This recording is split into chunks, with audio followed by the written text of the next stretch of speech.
This is Thieves Cant Capers, unlocking the systems behind the stories.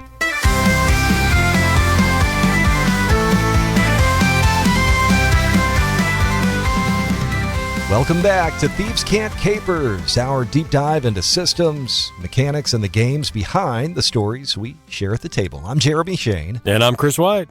And this is the Draw Steel Job. It is part 8. Today, we're looking at tests, combat, and negotiations in MCDM's Draw Steel. Just a reminder, as always, if you're looking for the basics, if you're looking for character creation like ancestries and classes and backgrounds and all of that, go back on the channel. All those episodes are waiting for you. We're deep in it.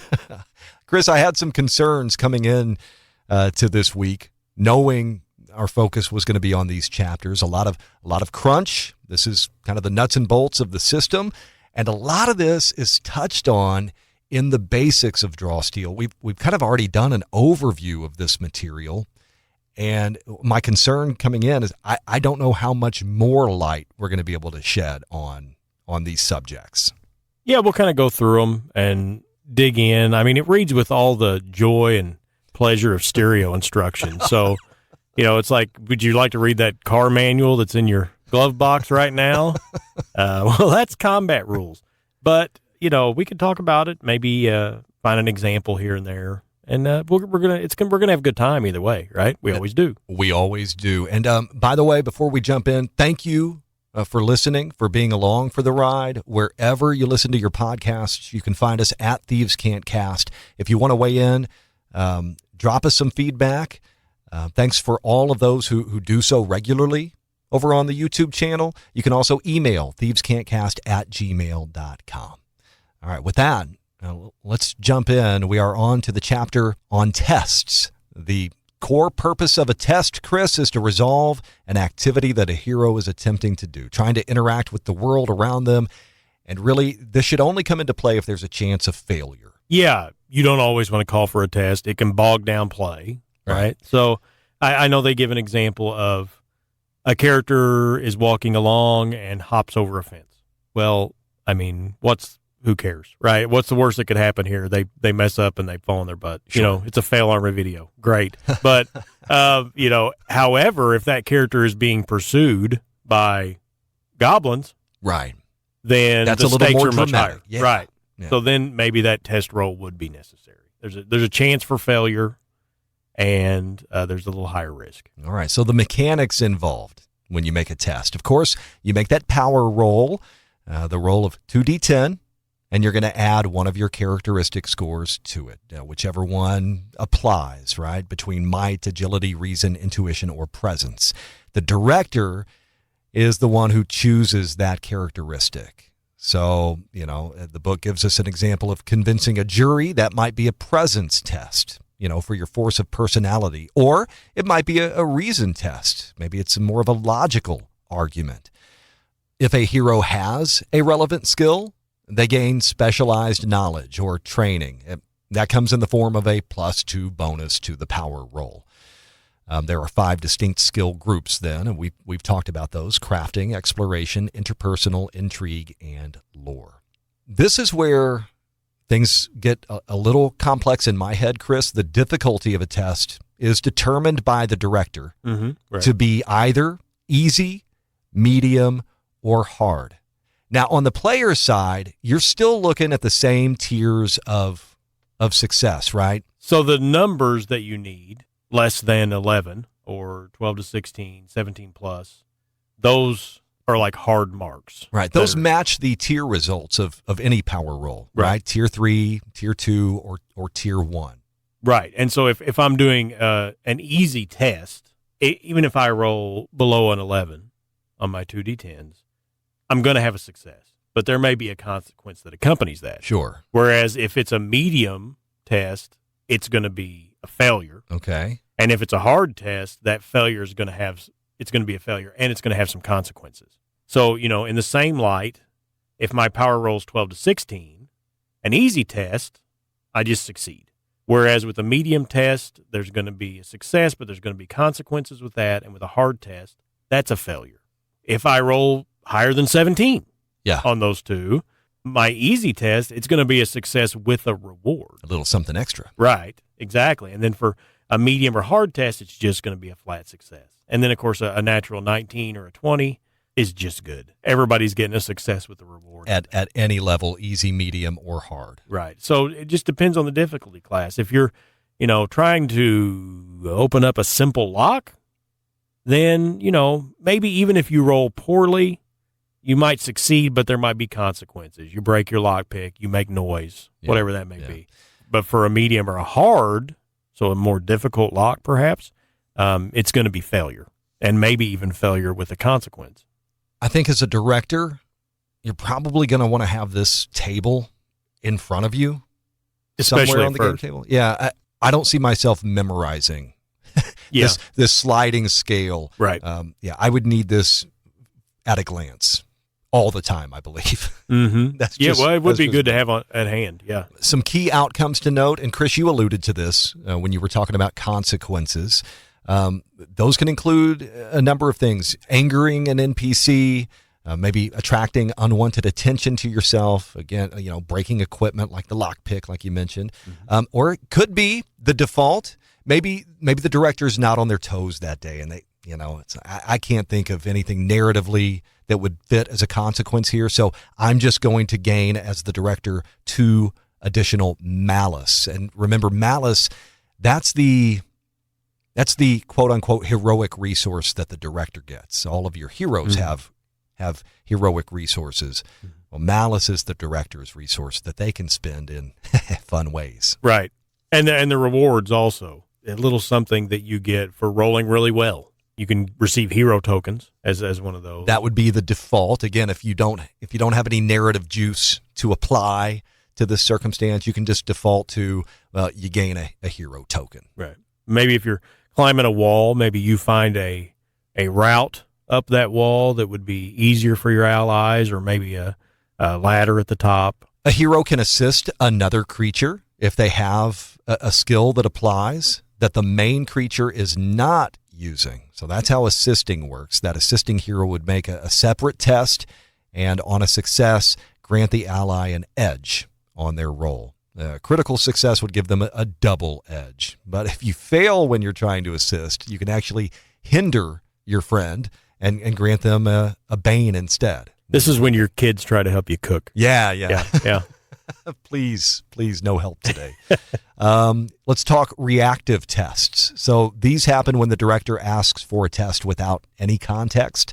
The heroes might be unaware of this event that's about to happen. Noticing a hidden creature, right? Or trying to spot a hidden object. Just seeing if they happen to notice it. So a reactive test. There are also opposed tests or power rolls. 2 creatures might be, wrestling or trying to deceive one another. So both roll a test. The one with the higher total wins. They don't use that tiered outcome structure. It's just high roll takes it. Yeah, win or lose. That's it. Right. And then a note on hiding and sneaking. To hide, a creature has to have cover or concealment of some kind, and they can't be observed attempting to hide. Well, that makes sense, right? I just saw you.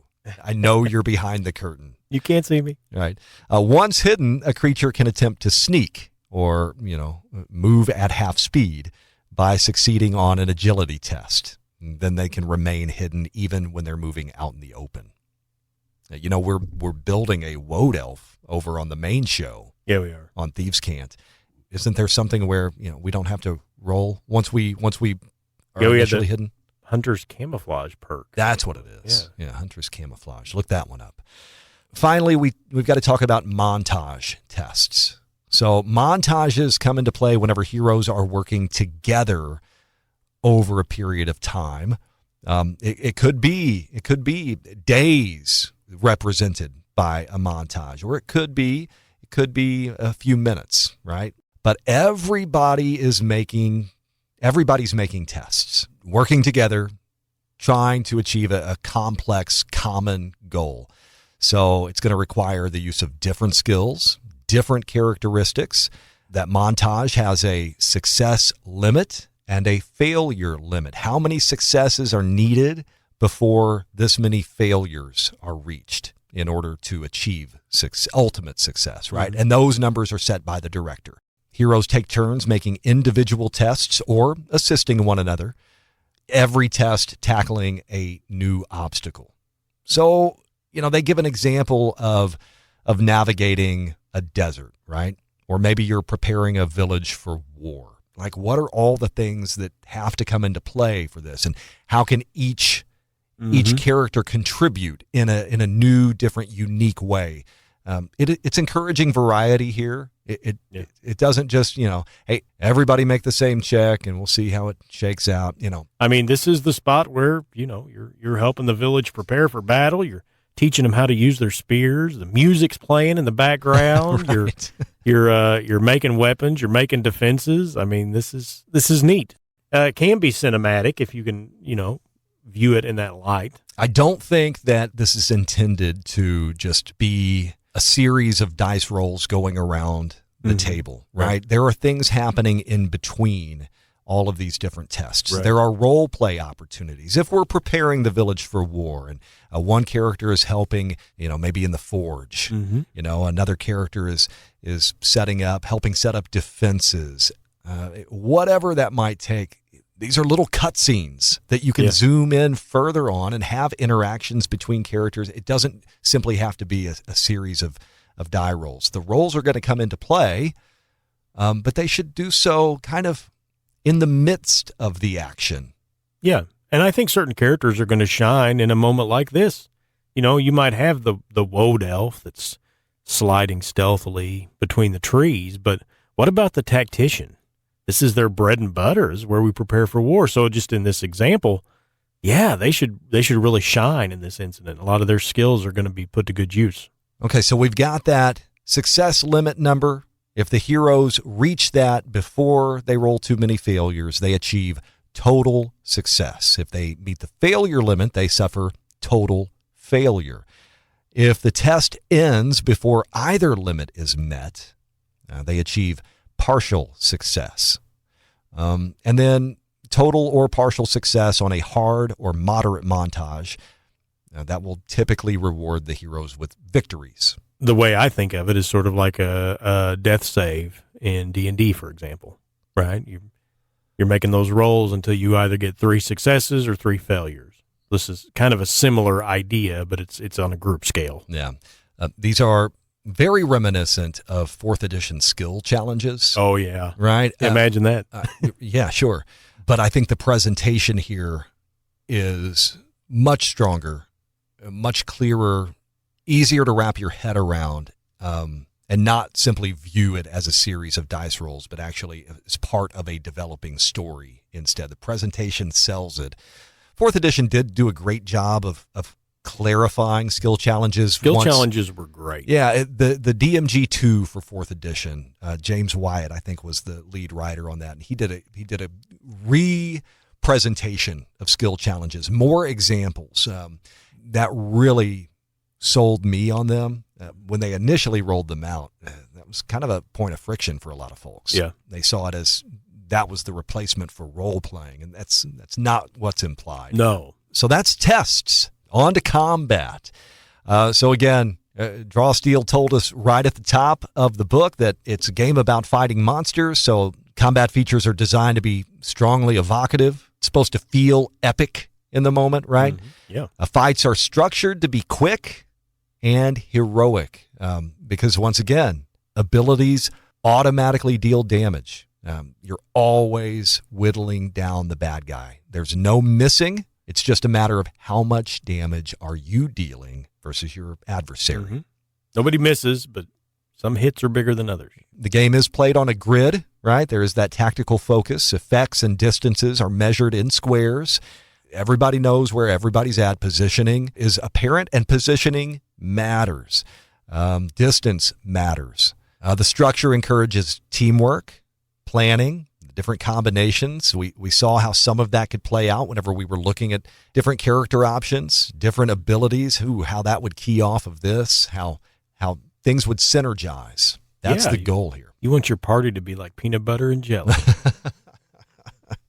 Everyone is always dealing damage, so the book tells us that fights typically last 3 or fewer rounds. If it goes 5 rounds or more, that's considered a pretty long fight in Draw Steel. All right, so combat is structured in rounds. Every creature gets a turn within a round, but who goes first? How do we decide who goes first? We've got to determine initiative. Right. There are surprise elements. There's a chance that one side or another side might be surprised. But assuming that no one is surprised, either the director or a player that they choose is going to roll a d10. On a 6 or higher, the player side, they'll choose whether they want to go first or concede to the director, right? You want to kick or receive? Right, exactly. If it's lower than a 6, 5 or lower, then the director makes that choice. Mm-hmm. And then from there, turns alternate between sides. Mm-hmm. So a hero will act, and then it'll bounce back to the director, and one of their creatures may act, or the director might have, let's say you've got a horde of minions, right? You might have those grouped, and so that group of creatures will act. And then it'll just pass back and forth. So it really encourages strategy, thinking ahead. Right. As a non-evoker wizard, I can tell you that it's not fun when your entire party runs in amidst the enemy. Yes. And you really want to throw that fireball. Well, now, the party can choose to let that wizard go first, do his damage, and then they move in. Right. So, that's pretty simple strategy, but what makes sense in the moment, right? Yeah. So when it comes back to the hero side, you have that conversation, what makes the most sense? What's going to be the most beneficial for us in terms of who acts next? Right. How can I set you up? Yeah.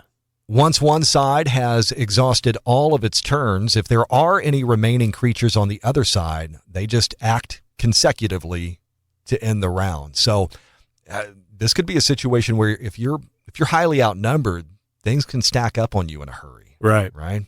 So on your turn, you've got 3 components to consider, and you can do these in any order, right? You've got your main action, and that's used for your most impactful abilities. They typically involve your class abilities or maybe a kit ability, special actions like charge or heal.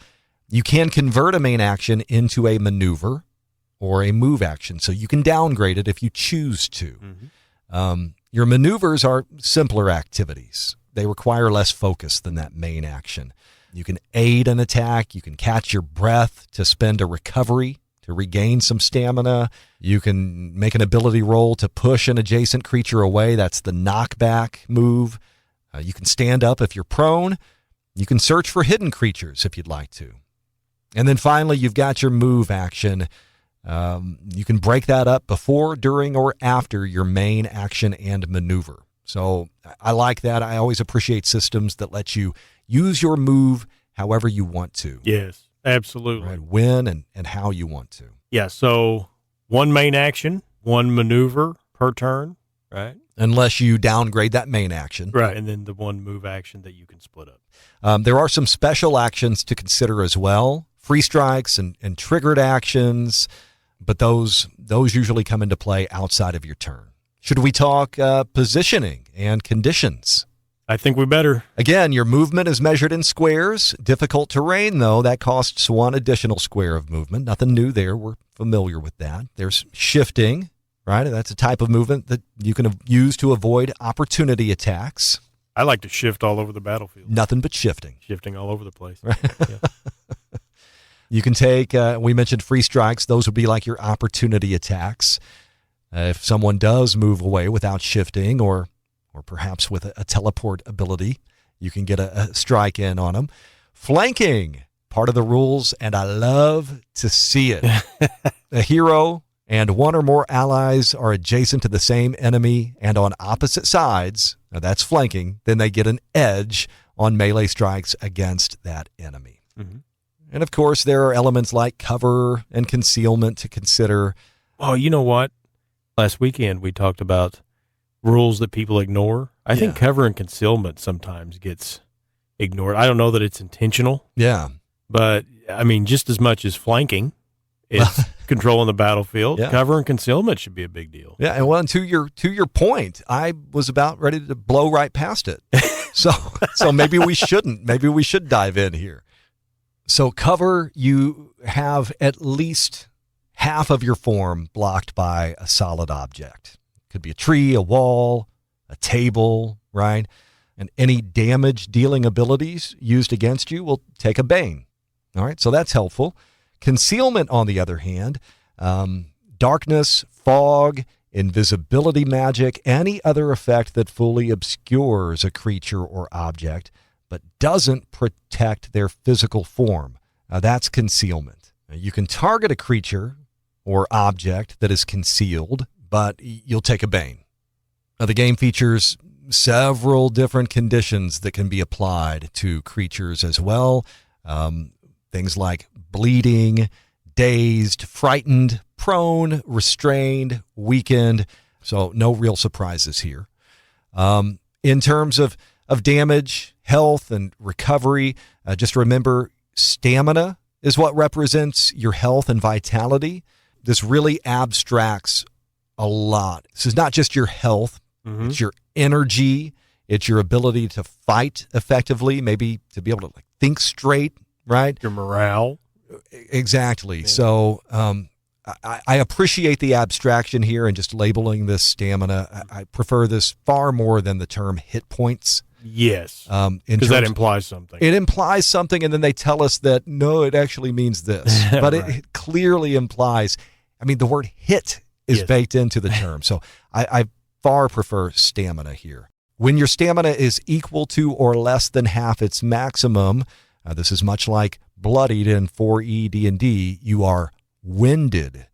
Has no inherent effect, but it does interact with certain abilities. Yeah, it could be a trigger, or it could impact some of your statistics. So it applies, but nothing happens from being winded itself. Correct. If your stamina reaches 0 or lower, you're dying, and you take the bleeding condition until you're no longer dying. In that state, you can still act, but you can't use the catch breath maneuver to recover stamina. Well, let's talk that catch breath maneuver. You can use that in combat and regain stamina equal to the recovery value, 1/3 of your max stamina. All right, but again, if you're dying, you can't, or if you're bleeding, I should say. Right. If you're dying and bleeding, because they go together. Yeah. There's so many terms. I know. And it's only going to get worse. Yeah. You do regain your recoveries fully after a respite. And then there's also temporary stamina as well, kind of like temporary hit points. Right. Just that additional pool that, if you take damage, it's coming out of that pool first. Yeah. And then finally, when it comes to ending a combat, now the director determines when a combat encounter is over. Now, it could just simply be the heroes drop all of the creatures on the other side to 0 stamina, or vice versa. Right. It could be that. Or Draw Steel says maybe the director sets up some objectives, some goals that once they are achieved, end the encounter, right? Maybe you've only got to whittle the bad guys down so far, and once their numbers reach this, they're going to retreat. Or it might be you've got to operate this mechanism, get something up and running, and once you do that, success, right? This is an approach you see a lot of board games take, right? There's a clear objective up front. Now, here's my question. As the director, do you share that objective with the players? Do they need to know this information? Probably situational. Fair. That's fair. If the players know that their purpose is to retrieve the artifact, from the pedestal that the enemy was surrounding, it's pretty obvious. Yeah. So you may not even need to share that. I guess it depends. Unless there is some really cool narrative surprise or other narrative reason for the characters, the players, not to know, I don't see any problem with letting them know their objective up front. Yeah.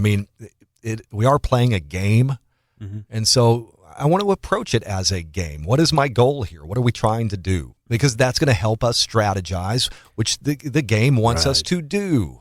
So point them in that direction. That's a really good point. With all the emphasis the game puts on presenting information so players can make intelligent decisions. This is just another example. Yeah.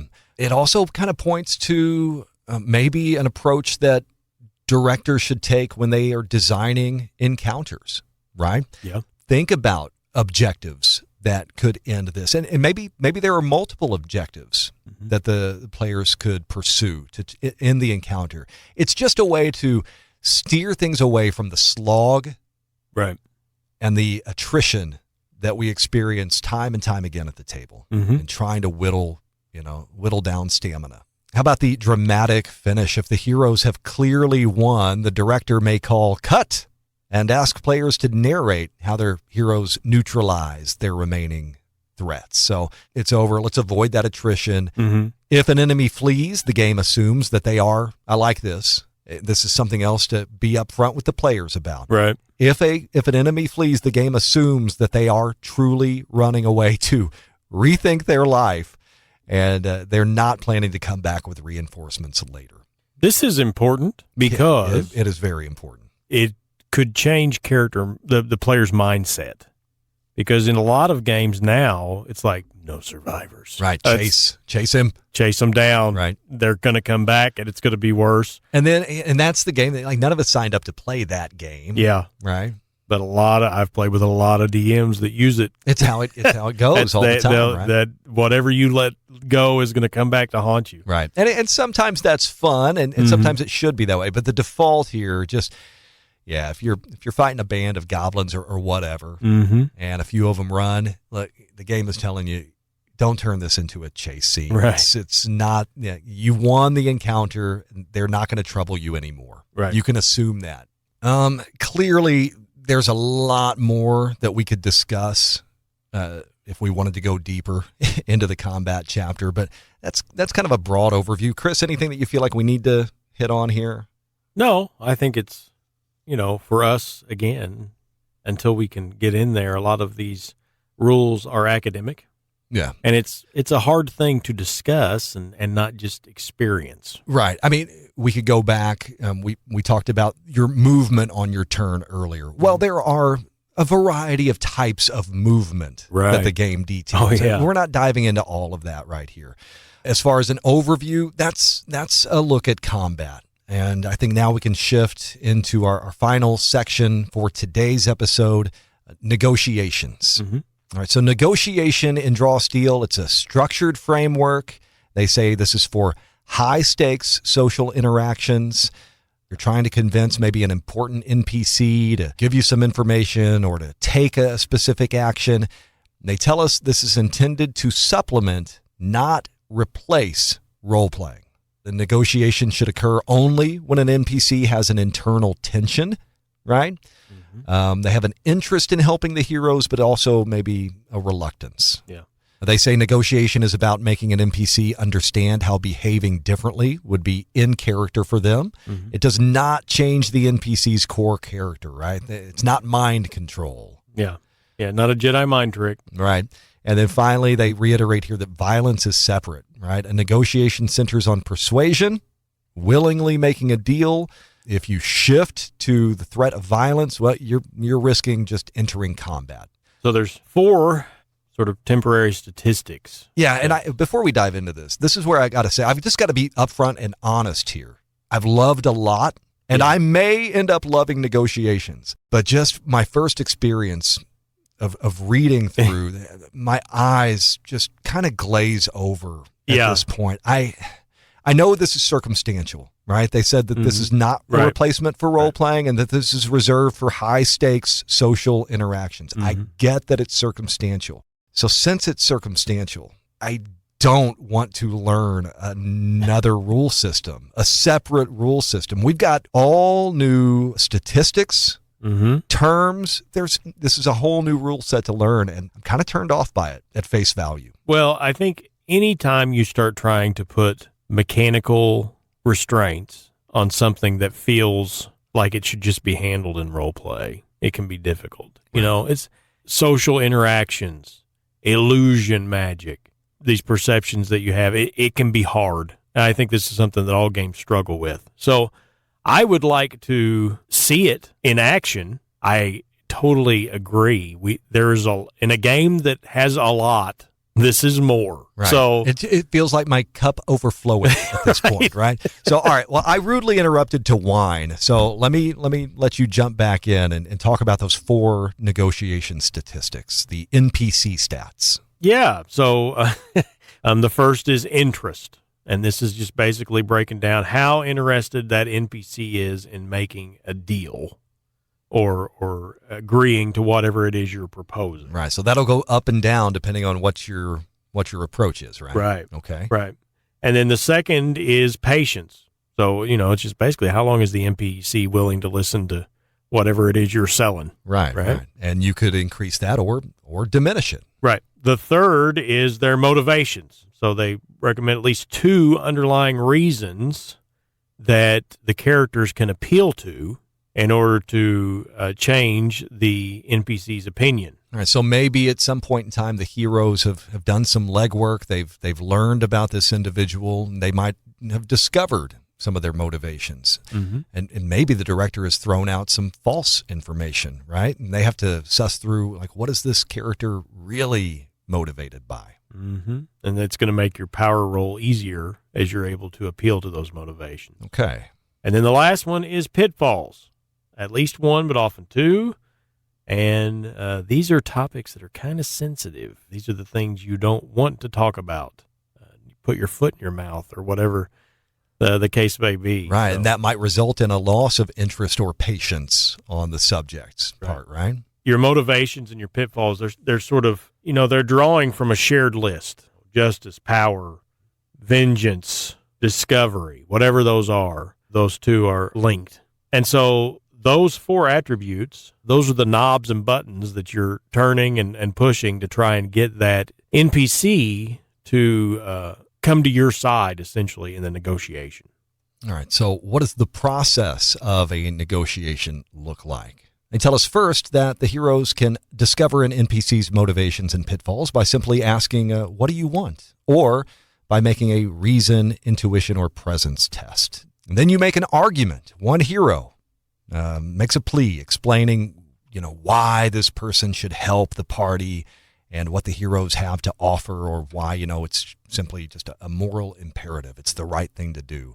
And the argument must have a justification. And then we get into the test itself. If the argument appeals to an unappealed motivation and avoids those pitfalls that you mentioned, Chris, then the hero is going to make a medium test. And, of course, the results will bear out.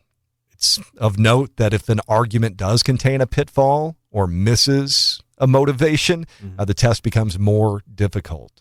And then finally, there's the NPC response and offer. So after every argument, the NPC is going to respond positively, negatively, or maybe with impatience, and then they'll make an offer based on their current interest score. Again, it's just a lot to juggle here, right? It's a lot. And this all feels like it's really behind the board. Yeah, the director's handling all of this. It seems a lot on the director. Unless, if they're trying to put any role play in it at all, with each argument that the players make, you're going to have to be very expressive about that reaction. It does note that a hero's renown score can come into play here, can influence negotiations, right? If a hero is famous, they can gain an edge on certain tests. If they're infamous, they can gain an edge on other types of tests. So renown factors in as well. Ultimately, this is the first chapter that I've read that, I could probably leave it. I would like to know from someone who has played, Grail Case, if you're hearing this right now, let us know. Could negotiations be optional? Yeah. I feel like they could be. I feel like you could ignore these rules if you chose to. This is a fine line to walk because there are mechanics for the character to accomplish things. Well, yeah, if it's baked into your character build, right. Yeah. And so, I understand trying to put a mechanical goal there or a setting, but at the same time, I feel like this is what directors or game masters do with any interaction, right? Oftentimes there's a role, be it a persuasion or a deception check of some sort, I think usually that's not all of it. I view that as that's sort of a bonus. Like, okay, you did well with your natural skill to persuade people, right? But I still need you to make the argument. Like, I need to hear what you're saying, because if what you're saying is in complete opposition to everything that this character believes or is motivated by, then that role's not going to work, right? It doesn't matter how convincing you were in your argument if your argument is in opposition to everything I believe. So these things feel really abstract, and it's like we're trying to collar it with mechanics. And I just think that's always a struggle. I think this is always where there's friction, because you have mechanical rules that impact these things, and yet a lot of it is just understanding how people interact with each other. And I love crunch as much as anybody does. Sure. I love crunch. I love mechanical systems. I don't see myself reaching for this that often. Again, I think it would be really interesting to see this with experienced players and an experienced director. Sure. I would like to see them use this system and see is it clunky? Does it make the interaction unenjoyable, or is it actually pretty effective and sort of intuitive once you get used to it? A Song of Ice and Fire role-playing from Green Ronin, that had a social combat system in place, which made sense to me at the time, because that is a setting. Many characters, you could have a completely non-combat game, right? Many characters, that's not their focus. So how do they shine? Well, in those moments. This being a game about fighting monsters, their words. Right. This just feels extra. That's a good point. Yeah. That's a really good point. Yeah. What's your focus? But I would love to be proven wrong here. And I hope this is awesome. Mm-hmm. I hope it's cool. If not, well, I don't think it's a loss. Yeah. And this is just our opinion. Mm-hmm. It's just our opinion, man. Just yours. Yeah. All right. Don't speak for me. Hey, still to come in the Draw Steel job, we've got to look at downtime projects, rewards, gods and religion, and then the For the Director chapter, as well as Book 2, Monsters, right? We've still got to take a look at that as well. So plenty more of the Draw Steel job to come. We'll resume that next week here on Thieves Cant Capers. Hey, we got through it. We did. I think I think it went okay. So if you've got thoughts, again, we love to hear them. We love that feedback. So hit us at Thieves Cant Cast, thievescantcast@gmail.com. And we wish you well this week. We'll see you this weekend back with another episode of Thieves Cant. All right. So until then, enjoy your week. Have a great week of gaming, a great week of life. I'm Jeremy Shane. And I'm Chris White. We will see you next time. So long.